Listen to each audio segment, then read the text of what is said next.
Hi friends, അസ്സാം വലൈക്കും. മിസ്മി കിച്ചണിലോട്ട് എല്ലാവർക്കും സ്വാഗതം. ഇന്ന് നമ്മൾ പഴം വെച്ചൊരു സ്നാക്കാണ് തയ്യാറാക്കിയെടുക്കുന്നത്. എങ്ങനെയെന്ന് നോക്കാം. അതിനായിട്ട് ഞാൻ ഇവിടെ നല്ല പഴുത്തിട്ടുള്ള ഒരു 5-6 പഴം എടുത്തിട്ടുണ്ട് കേട്ടോ. ഈ പഴത്തിൻ്റെ തോലൊക്കെ ഒന്ന് നീക്കിയതിന് ശേഷം നമുക്കിതൊന്ന് നീളത്തിലൊന്ന് കട്ട് ചെയ്തെടുക്കാം.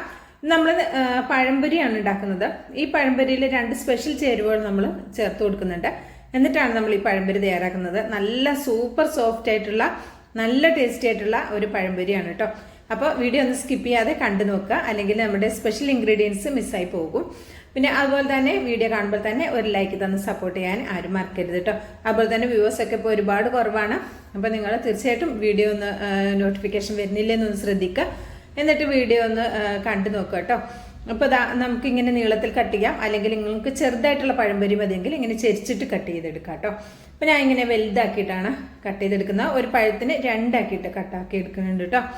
അപ്പോൾ അതാ പഴം മുഴുവൻ ഇവിടെ കട്ടാക്കി അവിടെ മാറ്റി വെച്ചിട്ടുണ്ട്. ഇനി ഞാനിവിടെ 250 ml കപ്പിൽ 2 കപ്പ് മൈദയാണ് എടുക്കുന്നത്. 2 കപ്പ് മൈദയിലേക്ക് 2 ടേബിൾ സ്പൂൺ അരിപ്പൊടിയാണ് ചേർത്ത് കൊടുക്കുന്നത്. ആവശ്യത്തിനുള്ള ഉപ്പ് ചേർത്ത് കൊടുക്കാം. പിന്നെ ഇതിലേക്ക് നമുക്ക് പഞ്ചസാര ഒരു 2 ടീസ്പൂണോളം പഞ്ചസാര ചേർത്ത് കൊടുക്കാം. പഞ്ചസാരയുടെ അളവ് കൂടണ്ട. കൂടുവാണെങ്കിൽ നമുക്ക് പഴം ഫ്രൈ ചെയ്തെടുക്കുന്ന സമയത്ത് അതിൻ്റെ തോലൊക്കെ ചുവന്നു പോകും കേട്ടോ, പെട്ടെന്ന് കരിഞ്ഞു പോകും. പിന്നെ ഇതിലേക്ക് ഞാൻ ഒരു 1/2 ടീസ്പൂൺ ഏലക്കയുടെ പൊടി ചേർത്തിട്ടുണ്ട്. ഒരു 1/4 ടീസ്പൂൺ മഞ്ഞൾപ്പൊടി ചേർത്തിട്ടുണ്ട്. അതുപോലെ തന്നെ ഒരു 1/4 ടീസ്പൂണ് ബേക്കിംഗ് പൗഡർ, ബേക്കിംഗ് സോഡയല്ല, ബേക്കിംഗ് പൗഡറാണ് 1/4 ടീസ്പൂൺ ചേർത്ത് കൊടുത്തിട്ടുള്ളത്. എന്നിട്ട് ഇതെല്ലാം പാടെ നന്നായിട്ടൊന്ന് മിക്സ് ആക്കി എടുക്കാം. സ്പെഷ്യൽ 2 ചേരുവ എന്ന് പറയുന്നത്, ഒന്ന് ഒരു കോഴിമുട്ടയാണ് എടുത്തിട്ടുള്ളത്, അത് ഇതിലേക്ക് പൊട്ടിച്ച് ചേർത്ത് കൊടുക്കാം. അതുപോലെ തന്നെ ഇതിലേക്കുള്ള സ്പെഷ്യൽ ചേരുവ എന്ന് പറയുന്നത് നെയ്യാണ് കേട്ടോ. ഞാൻ 1 ടേബിൾ സ്പൂൺ നെയ്യ് ചേർക്കുന്നുണ്ട്. 1/2 kg ആണ് എടുത്തിട്ടുള്ളത്. ഇനി പശു നെയ്യ് അങ്ങനെയൊക്കെ ആണെങ്കിലും ഒരു കുഴപ്പമില്ല. ചേർത്തിട്ട് ഇതെല്ലാം പാടെ ഒരു സ്പൂൺ കൊണ്ടൊന്ന് മിക്സ് ആക്കിയതിന് ശേഷം വെള്ളം ഒഴിച്ച് കൈകൊണ്ട് തന്നെ ഒന്ന് മിക്സ് ആക്കി എടുക്കുക.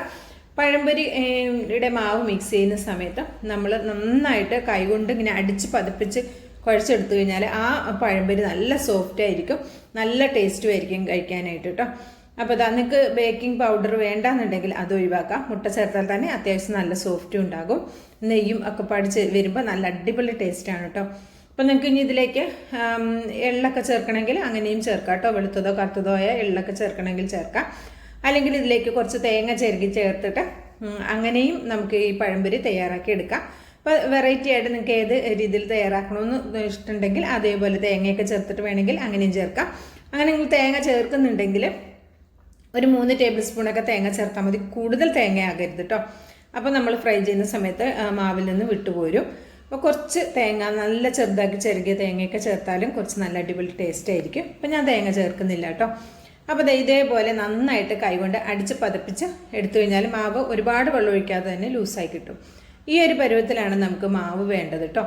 നിങ്ങൾക്കിത് കാണുമ്പോൾ തന്നെ അറിയാൻ പറ്റും. നമ്മുടെ കൈ ഒന്നിങ്ങനെ മുക്കി കഴിഞ്ഞാൽ കയ്യിൽ നിന്ന് മാവ് വല്ലാതെ ലൂസായി പോകാത്ത രീതിയിൽ കണ്ടോ, ആ രീതിയിൽ വേണം നമ്മൾ പഴംപൊരിക്ക് മാവ് തയ്യാറാക്കാനായിട്ട്. ഇനി ഇത് നമ്മൾ റെസ്റ്റ് ചെയ്യാനൊന്നും വെക്കേണ്ട ആവശ്യമില്ല. നമ്മൾ മാവ് റെഡിയാക്കിയ ഉടനെ തന്നെ നമുക്കിത് ഫ്രൈ ചെയ്തെടുക്കാവുന്നതാണ്.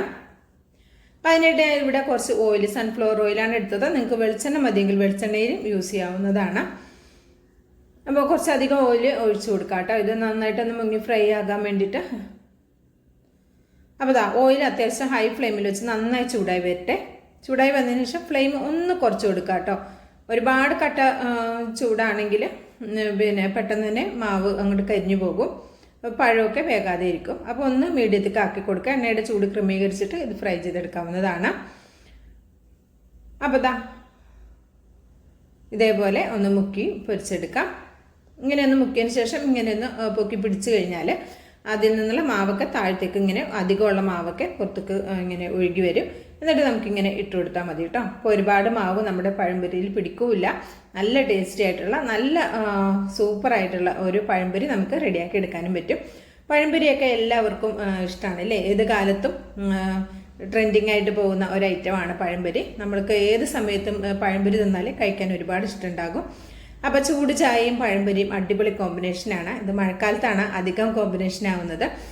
പിന്നെ നല്ല മഴ പെയ്തിരിക്കുന്ന സമയത്ത് നമുക്കൊരു ഗ്ലാസ് ചായയും പഴംപൊരിയും കിട്ടിയാൽ അടിപൊളിയായിരിക്കും അല്ലേ. ഇപ്പം മഴയൊന്നുമില്ല. നമ്മളിവിടെ പെരിന്തൽമണ്ണയിൽ തീരെ മഴ കിട്ടിയിട്ടില്ല കേട്ടോ. നോമ്പിനും ഇല്ല, ഇപ്പോഴും ഇല്ല. ചുട്ട് പൊള്ളുകയാണ്. അപ്പോൾ നിങ്ങളവിടെയൊക്കെ എങ്ങനെയാണ് ചൂട് എന്നുള്ളതൊന്ന് കമൻറ്റ് ചെയ്യുക കേട്ടോ. കുറച്ചവന് പെട്ടെന്ന് എല്ലായിടത്തും പാകത്തിനുള്ള ഒരു മഴ തന്ന് എല്ലാവരുടെയും ചൂടിനെയും വിഷമങ്ങളൊക്കെ ഒന്ന് ശമിപ്പിക്കട്ടെ ആമീൻ. അല്ലെങ്കിൽ ഇത്ര അധികം ചൂട് ഒരു മനുഷ്യന് സാധിക്കില്ല അല്ലേ സഹിക്കാനായിട്ട്. അത്യാവശ്യം നല്ലോണം സാധാ വെള്ളമൊക്കെ കുടിക്കാട്ടോ, വല്ലാണ്ട് തണുത്ത വെള്ളമൊന്നും ആരും കുടിക്കാതിരിക്കുക. അപ്പോൾ നമ്മുടെ ആദ്യത്തെ ബാച്ച് ഇവിടെ റെഡി ആയിട്ടുണ്ട്. ഇതേപോലെ നമുക്ക് ബാക്കിയുള്ളതും റെഡിയാക്കി എടുക്കാം. നല്ല സോഫ്റ്റ് ആയിട്ടുള്ള ഇതാണ് കേട്ടോ. നമ്മൾ ഫ്രൈ ചെയ്തെടുക്കുമ്പോൾ കുറച്ച് ഇങ്ങനെ ക്രിസ്പി ആയിട്ട് തോന്നും, എങ്കിലും നല്ല സോഫ്റ്റ് ആയിട്ടുള്ള, തണുക്കുമ്പോൾ നല്ല സോഫ്റ്റാണ്. ഇതിപ്പോൾ അത്യാവശ്യം നല്ല ചൂടുണ്ട്, നല്ല സോഫ്റ്റ് ആയിട്ടുള്ള, കണ്ടോ ഇങ്ങനെ വേണമെങ്കിലും മടക്കാൻ പറ്റും. നല്ല സോഫ്റ്റ് ആയിട്ടുള്ള അടിപൊളി പഴംപൊരിയാണ്. അപ്പോൾ ഇഷ്ടമായിട്ടുണ്ടെങ്കിൽ തീർച്ചയായിട്ടും ട്രൈ ചെയ്ത് നോക്കുക. ഇങ്ങനെ റെഡിയാക്കി നോക്കിയിട്ടില്ലെങ്കിൽ തീർച്ചയായിട്ടും ഒന്ന് റെഡിയാക്കി നോക്കിയവരാരെങ്കിലും ഉണ്ടെങ്കിൽ അപ്പോൾ ഒന്ന് കമൻറ്റായിട്ട് അത് അറിയിക്കാനും മറക്കരുത്. നിങ്ങളുടെ കമൻറ്റുകളും കുറവാണ് കേട്ടോ. അപ്പോൾ ഇഷ്ടമായിട്ടുണ്ടെങ്കിൽ ട്രൈ ചെയ്ത് നോക്കുക, അഭിപ്രായം അറിയിക്കുക, ലൈക്കും ചെയ്യുക കേട്ടോ. വിസ്മി കിച്ചൻ എന്ന യൂട്യൂബ് ചാനൽ സബ്സ്ക്രൈബ് ചെയ്ത് കാണുന്നതിൻ്റെ എല്ലാ പ്രിയ കൂട്ടുകാരും ഒന്ന് സബ്സ്ക്രൈബ് ചെയ്തിട്ട് അടുത്ത് വരുന്ന ബെല്ലൈക്കൺ ഒന്ന് എനേബിൾ ചെയ്ത് വെച്ചാൽ മാത്രമേ നമ്മളിടുന്ന വീഡിയോസിൻ്റെ നോട്ടിഫിക്കേഷൻ നിങ്ങളിലേക്ക് കറക്റ്റായിട്ട് എത്തുള്ളൂ കേട്ടോ. അപ്പോൾ ഇൻഷാ അല്ലാഹ് അടുത്ത നല്ലൊരു അടിപൊളി വീഡിയോ ആയിട്ട് എത്തുന്നവരേക്കും എല്ലാ കൂട്ടുകാർക്കും നന്ദി, നമസ്കാരം, അസ്സലാമു അലൈക്കും.